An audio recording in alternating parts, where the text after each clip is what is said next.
한 여학생이 있었습니다. 그 여학생의 담임 교사는 IQ에 따라 아이들을 교실에 쭉 앉혔는데요. 이미 IQ가 높은 학생들이 오는 학교였고 6학년에서 가장 높은 IQ를 가진 아이들만 있었던 반인데도 불구하고 그 교사는 그렇게 했습니다. 반에서 IQ가 높지 않은 학생들은 조례 시간에 국기를 들지도 못했고요. 칠판을 닦지도 못했습니다. 다행히 이 여학생은 IQ가 높은 편이어서 첫 번째 자리에 앉는 명예를 얻었는데요. 하지만 그녀의 삶은 어땠을까요? 이 여학생은 커서 이렇게 말했습니다. 그 자리가 나를 망쳤다.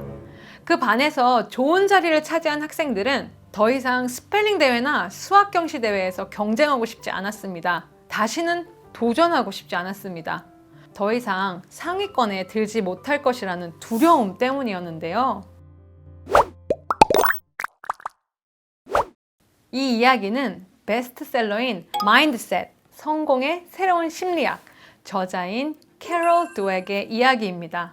이분은 심리학자이자 스탠포드 교수인데요. 이 경험을 통해 드웩 교수는 6학년 교사의 마인드셋, 사고방식이 얼마나 믿을 수 없을 정도로 제한적인지 깨닫고 성장을 주도하는 것은 IQ가 아닌 마인드셋이라는 것에 대해 연구하기 시작했습니다. 오늘 해프타임에서는 드웩 교수의 성공하는 사람, 성공하는 회사의 마인드셋, 그 비밀을 알려드립니다. 마인드셋이란 사람이 가지고 있는 재능이나 지능, 개인의 자질에 대한 신념인데요. 드웩 교수는 마인드셋을 두 가지로 분류했습니다. 먼저 고정 마인드셋, fixed mindset에 대해 말씀드리겠습니다. 고정 마인드셋은 이런 자질이 고정된 특성이라고 믿는 것을 말하는데요. 태어날 때부터 정해져 있기 때문에 운이 좋은 사람은 우수한 자질을 가지고 태어나고 그렇지 않은 사람은 좀 운이 안 좋다 이렇게 생각하는 건데요. 반대로 growth mindset, 성장 마인드셋은 인간의 기본 자질을 좋은 전략들, 멘토링, 지원으로 다른 사람의 도움과 개인의 노력으로 개발될 수 있다고 하는 것을 믿는 건데요. 인간이 얼마나 성장 가능한지는 우리가 미리 알 수 없다는 거죠. 이 마인드셋은 조직에서도 중요합니다. 고정 마인드셋을 가진 기업은 고정된 인재만 믿고 고정된 인재만 숭배합니다. 드웩 교수는 이를 Culture of Genius, 천재의 문화라고 불렀는데요. 이런 기업들은 SAT, IQ, 학점과 같은 숫자에 집중을 하고 우리가 똑똑하다고 부르는 것들을 기준으로 인재를 찾고 또 고용하고 또 보상합니다. 그렇지만 몇 년이 지나면 그 인재 다 어디로 갔어? 라고 할 정도로 그냥 그 자리에 머물러 있게 되는데요. 고정 마인드셋을 가진 회사를 다닌다고 생각하는 직원들을 대상으로 조사를 진행했는데요. 그들은 회사가 혁신과 협업을 장려하지 않고 회사가 잘 속이고 은밀한 일들이 많이 일어난다고 응답했습니다.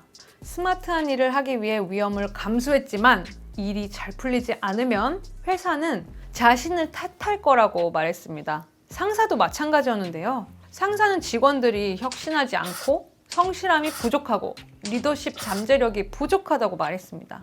반대를 보겠습니다. 드웩 교수는 성장 마인드셋을 가진 기업을 Culture of Development, 발전의 문화라고 불렀는데요.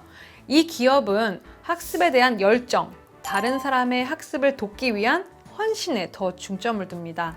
모든 사람은 자신의 능력을 개발할 수 있다고 믿기 때문에 직원의 점수보다 잠재력을 봅니다. 그래서 모든 팀 리더는 모든 직원의 성장을 위해 끊임없이 노력하는 코치, 모든 직원은 끊임없이 서로의 성장을 지원하는 서로의 코치입니다.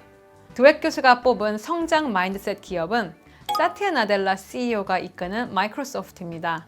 협력이 그 핵심인데요. 팀원 간에도 부서 간에도 또 회사 간에도 협력을 격려했습니다. 또한 성공 여부와 상관없이 인사이트가 있고 회사를 한 걸음 앞으로 나아가게 한다면 스마트한 위험은 보상을 받았습니다. 물론 도전들 중에 값비싼 실패로 끝날 것들도 많았는데요. 하지만 직원들의 아이디어를 포용하고 격려했더니 마이크로소프트는 AI와 클라우드 기술로 혁신적인 기업으로 탈바꿈했습니다.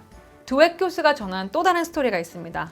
시카고의 한 고등학교는 학생들이 패스하지 못한 과목은 fail이 아닌 not yet, 아직이라는 점수를 줬습니다. 아주 훌륭한 단어죠.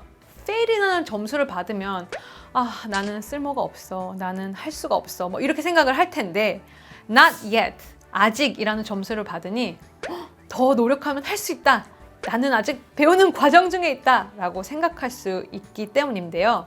모든 사람은 성공을 추구하지 않습니까? 그런데 모든 사람이 성공하지는 않죠.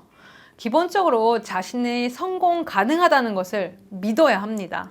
그 가능성을 생각하지 않으면 성공은 뭐 허황된 꿈이죠. 노력하지 않게 되죠.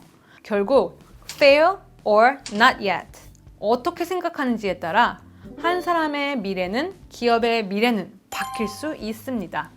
여러분은 여러분 스스로에 대해 어떻게 보고 계신가요?